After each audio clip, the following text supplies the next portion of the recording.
Hello, I'm fortunate enough to stand before you today to speak about my truths and my experiences of having an eating disorder. At the age of 15, I was diagnosed with general anxiety disorder. This could mostly be attributed to puberty and starting my junior year at a new school. I began to become very focused on my appearance and less on my schoolwork. When I eventually wore my body down to a mere 79 pounds, my parents took me to a therapist where I was told that eating disorders, especially anorexia, is the leading cause of death in mental health patients. My healthcare team, including my nurses, doctors, and therapists, along with those who fought this with me, are the reason that I'm here today. With my passion for helping these patients, I have begun research on the nursing process and its effects on patients with eating disorders. I brought a clip to share from a group therapy session that all patients previously consented to, where I was acting as an observer. All right, guys, we're gonna go ahead and start the session, okay? Hi guys, I'm Jacob. And I'm Kayla. We're both RNs and we're leading this group therapy session for eating disorders today. And basically, we just wanted to go around, everyone introduce themselves and tell us why you're here. Oh, okay. I'm Alex, and I have generalized anxiety, but I've been kind of feeling like I'm having some symptoms of eating disorder, so I just kind of want to come to the group and see if you guys are having the same problems as I am. Awesome, thanks for sharing, Alex. Hi guys, my name is Adesha and I have bulimia nervosa. This is my mom, Bree. I'm actually new to the group, and so I came to hopefully seek some treatment regarding my obsession with working out. So hopefully I can get some help with that. Awesome, thanks for sharing. Hi, my name is Nikki. My family made me come because they said that I wasn't eating enough and I was diagnosed with anorexia. My name is Daryl. I have a binge eating disorder. I can't seem to know when I'm full or not, so I'm new to the group, so glad to be here. Yeah, we're happy to have you. So, Adesha, you were saying that you kind of have an obsession with working out. Tell me a little bit about that. I mean, I like to work out like 4 hours a day. Sometimes I do 2 a days. I'm just trying to get fit, that's all. I gotta look good. I can't, all this fat, I can't. I don't like the way I look. I'm very worried about her. She always has her bag. She's always in the bathroom. I have anxiety. It just makes me even more anxious. She's always trying to take my bag away, and I hate it. So I hear you saying that you're very anxious. Are you worried that maybe that's rubbing off on her in some way? Or something? Yes, I've always had anxiety, and I'm just worried that I'm the one to blame for her disorder. Well, we have seen some studies that show a link between the anxiety in parents, and moms in particular, and how that can affect their children and cause eating disorders and stuff. I understand you're concerned about that link and what that could be causing, but you made the correct first step in bringing her here and bringing her somewhere that we can help her and talk to her. So, Nikki, I have a question for you. You were saying that your parents brought you here. That kind of sounds like you were brought here by them and not by your own self. Why do you think that was? Well, I don't really think I have a problem. I do eat. I had a couple bites of egg this morning, and that filled me up. I don't need any more than that.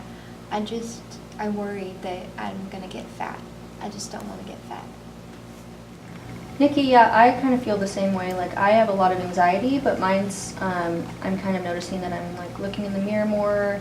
I kind of don't hang out with my friends because I'm kind of fearful that they think that I'm going to get fat, and so I'm eating less, and I don't know. I don't know if that's stemming just from my anxiety being heightened or because I'm actually developing an eating disorder, but I kind of feel for you on that one. Have you noticed any actions or anything that goes on before you start feeling that way? I mean, I just had a lot of heightened anxiety, but no, not really. I haven't really found anything that triggers me specifically. Nikki, did you tell us what your triggers were? What kind of made you feel anxious like that? I just feel like if I eat in front of my friends, they're all really skinny and they're gonna start rejecting me. So. And this tends to be what I do too. I don't like to eat in front of people, but I go home and I just tend to overeat. So, kind of the same situation, but a little different. Do you all have like a supportive environment behind you? I'm by myself, so I live in an apartment long. Yeah. Let's see. What about you, Alex? I mean, I have my friends, but I also live alone, so I've noticed that I'm having that heightened anxiety when I'm alone and I have time to think about it. So that's kind of why I came here, so I kind of have a little more of a support system. Plus, I don't really tell with my friends about it because I'm not really there yet.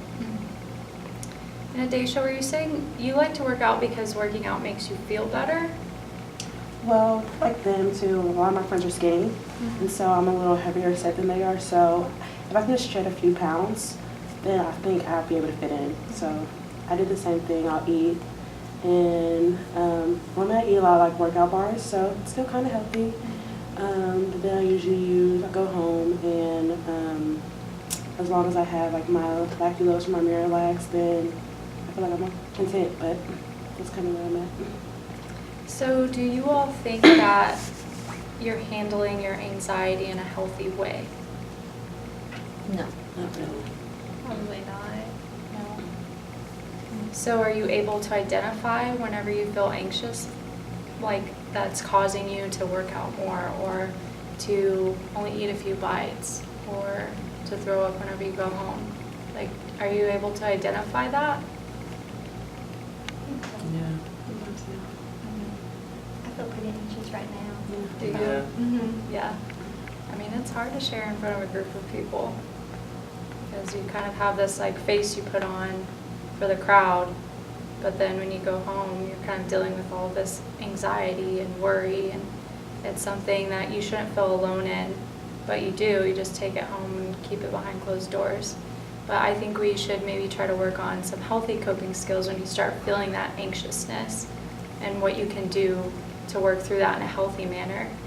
Do you have any suggestions as far as like, do you guys know what like some breathing techniques are? Like deep breathing or yoga is a good one. Have you done yoga before? Yeah, I have. I'm not great at it, but I do it. But I haven't really done it necessarily for my anxiety, so I guess that would be something that I could try. I just kind of do it more for the exercise, but I never thought of it as being something to help my anxiety. Nikki, what do you think is a healthy coping mechanism? Maybe I like walking and being out kind of in nature. Maybe like hiking or something. And kind of letting off some of that energy and maybe building up the appetite more. Yeah.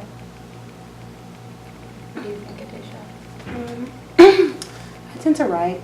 I feel like my mom blames herself a lot, so it's kind of hard to talk to her a little bit. So we kind of communicate more if I can write out my feelings, and then we kind of can get our relationship on a better, path that way.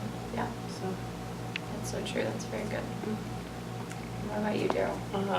I guess I could go for a walk when I start feeling the urge to binge eat or something like that. Maybe something a little bit more healthier option than trying to push more calories in when I know that I'm not hungry.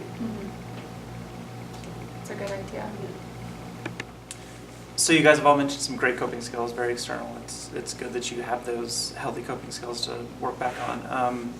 While you guys are here, we're going to be sitting down twice a week and doing some cognitive behavioral therapy, which is sort of putting your ideas out there, talking about kind of what causes this anxiety, what causes these eating disorders, and sort of restructuring that, trying to give you a more healthy perception of what's going on in your lives. Every morning we're going to have daily weigh-ins just to kind of check and make sure that we're getting adequate nutrition, everybody's eating as much as they're supposed to be and everything. And we're going to be having all our meals together. And that's just kind of to get used to sitting around and eating in front of people, because you said a lot of you don't like doing that. So I think it'll be good to kind of get that experience, okay? So Jacob, I thought that group therapy session went really well. Me I too. really liked how a lot of the patients kind of gave their own input and kind of discussed their own coping mechanisms and healthy ways for them to deal with like their stress and anxiety. I thought that was really good. So I just wanted to point out that there's two important nursing implications for us nurses when working in a group therapy setting, and one of them is psychosocial support. And in that, I just mean we need to make sure we develop good rapport with the clients, make sure they feel comfortable and trust us in order to have their best interest in mind and be advocates for them. And then second of all, it's so important for us to provide safety in the environment and just be able to observe triggers and know what sets off like the anxiety they feel. And for instance, with a client with bulimia, we want to make sure that they don't go to the bathroom an hour before, an hour afterwards, just paying attention to those kinds of situations and just manipulating the environment in that sense. I'm Daryl. I'm Daryl.